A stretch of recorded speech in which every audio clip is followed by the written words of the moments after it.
It was the longest, coldest, deepest, darkest night I have ever experienced. It was about a year before the 2020 COVID shutdown. I was traveling in Kyrgyzstan in Central Asia.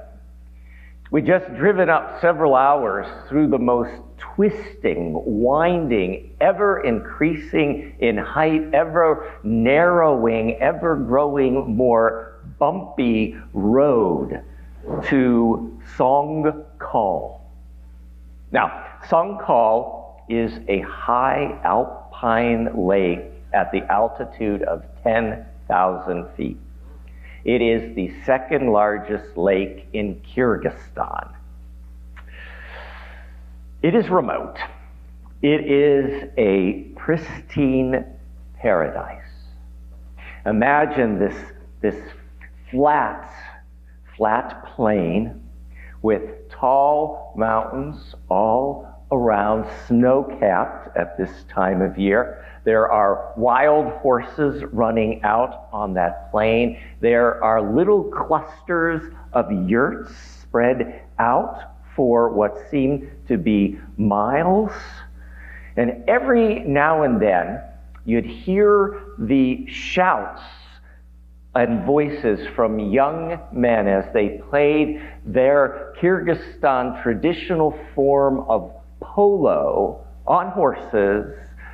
And instead of a ball, they were using the head of a goat. The air was so fresh, it was so clear, it was so not like Fresno air. We had this fabulous dinner cooked to us by our host family, fresh vegetables, a delicious but unknown meat stew.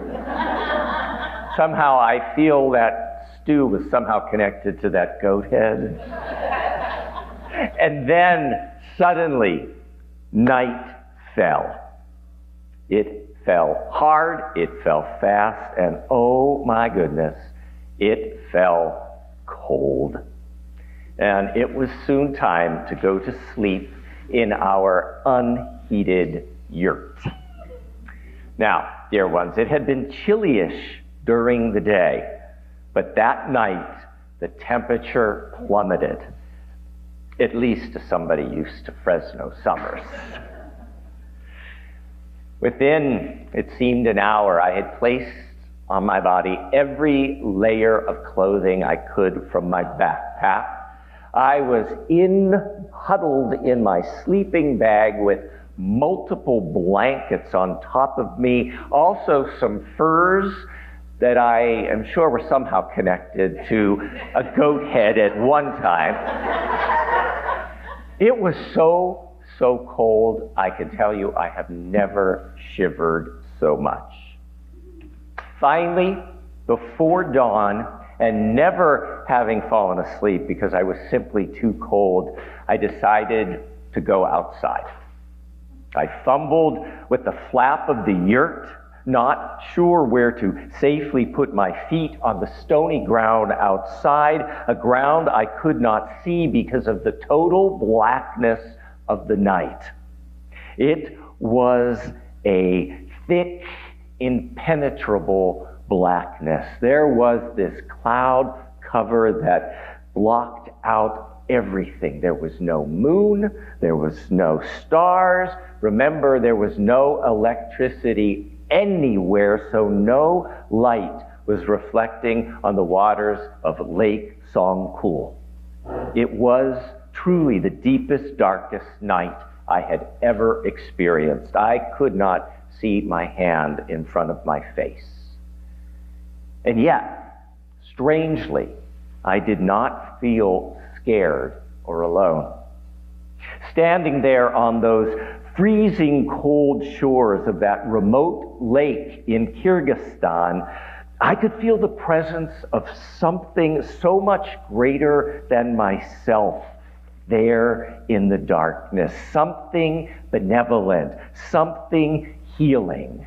Call it God, source, power of nature, awesomeness of the universe, great mystery, or simply my imagination, or give it no name at all. That deep darkness felt like the safest, most nurturing presence on the planet. I felt fully at home.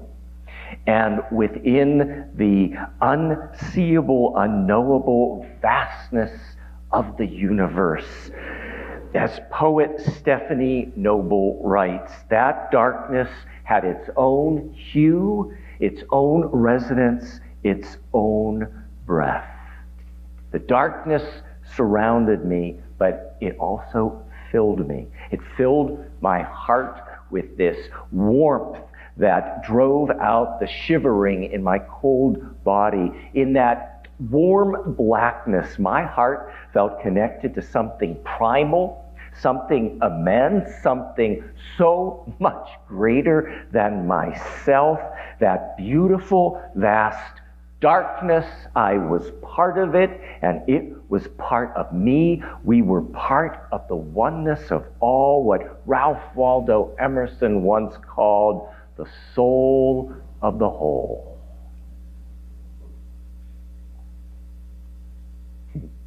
Poet Wendell Berry writes, "To go in the dark with a light is to know the light. To know the dark, go dark. Go without sight and find that the dark too blooms and sings." I love that. To go in the dark with a light is to know the light.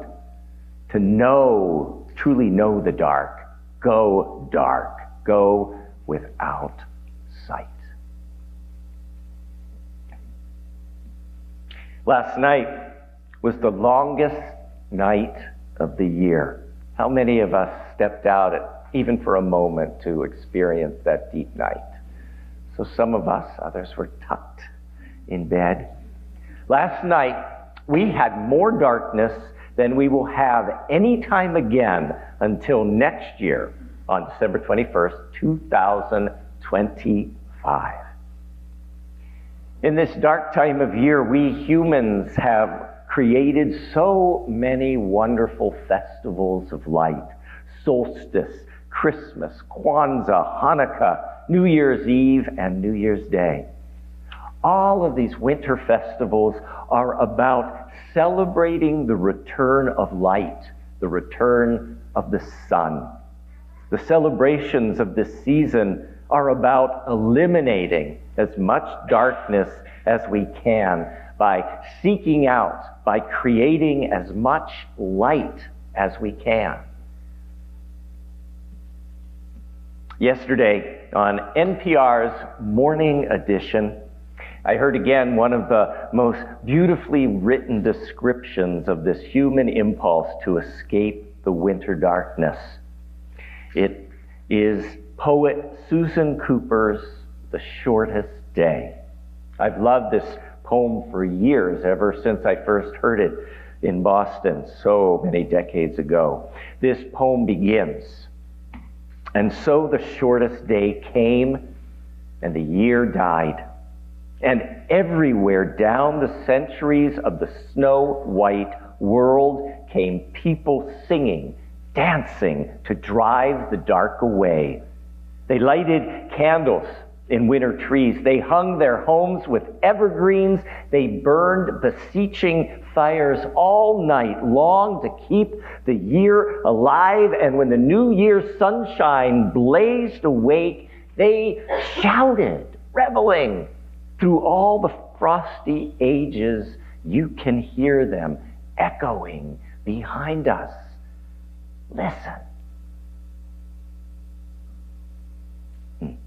And everywhere down the centuries came people to drive away the dark.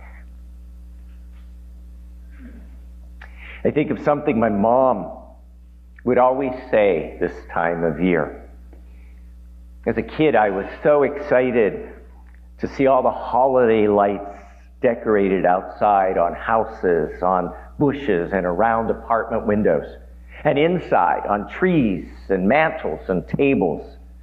I was probably 5 years old, and I remember looking at our Christmas tree in the living room, ablaze with all those multicolored lights, and exclaiming, "All the lights make the darkness go away." My mom stopped me and said, "It's because of the darkness that you can see the light. Without the beautiful darkness, there would be no beautiful light." We need darkness to see the light. That stayed with me. And it helps me at this time of year to not rush so quickly to celebrate the return of light after the longest night of the year. It helps me remember that maybe the gift the shortest day of the year offers is actually the opportunity to celebrate more of the beautiful darkness.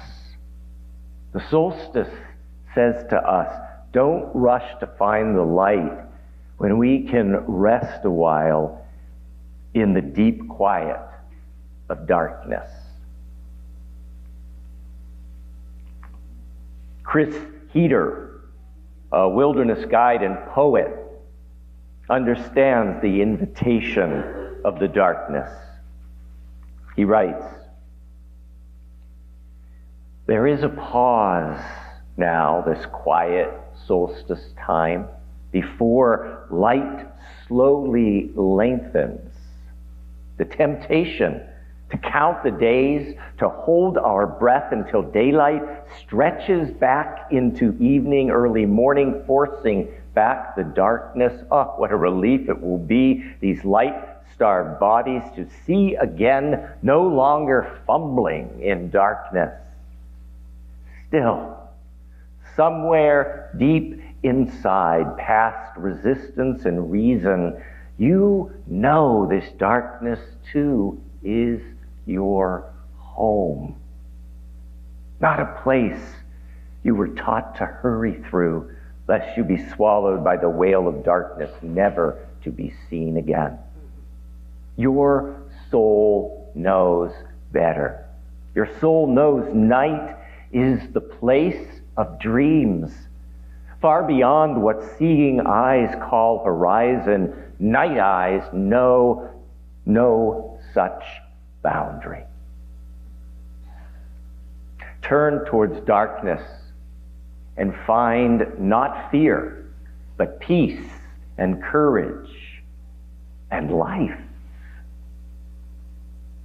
Remember, we grew into personhood not in the light of the world, but in the darkness of our mother's womb. The darkness is what first gave us life. Each long winter night is an opportunity to remember this and perhaps experience it once more. Bolivian poet Yolanda Bedregal exclaims, "Night is a refuge, a return to the dark breast where life remains a kernel of unnameable hope." She writes, I love the night in which I die a little and am greatly born in the unsheared fleece of shadows. Back to that goat again in Kyrgyzstan. We are greatly born in the unsheared fleece of shadows. Dear ones, this is the dark time of the year. These are the longest, coldest, deepest, and darkest nights of the year. But do not be afraid of the darkness, writes poet Stephanie Noble. Dark is the rich, fertile earth that cradles the seed, nourishing growth. Dark is the soft night that cradles us to rest.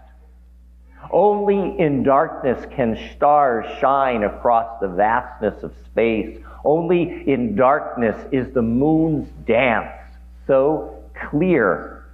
There's mystery woven into the dark, quiet hours. There is magic in the darkness.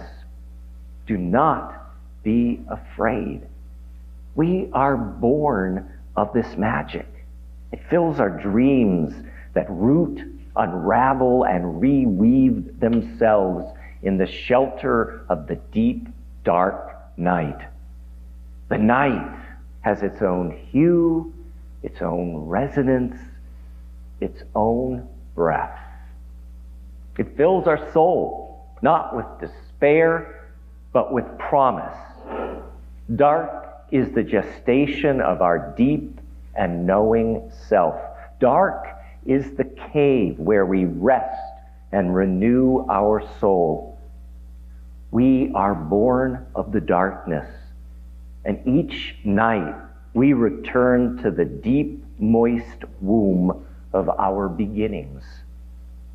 Do not be afraid of the darkness, for in the depth of that very darkness comes a first glimmer of our own light, the pure inner light of love and knowing. So, do not rush the coming of the sun.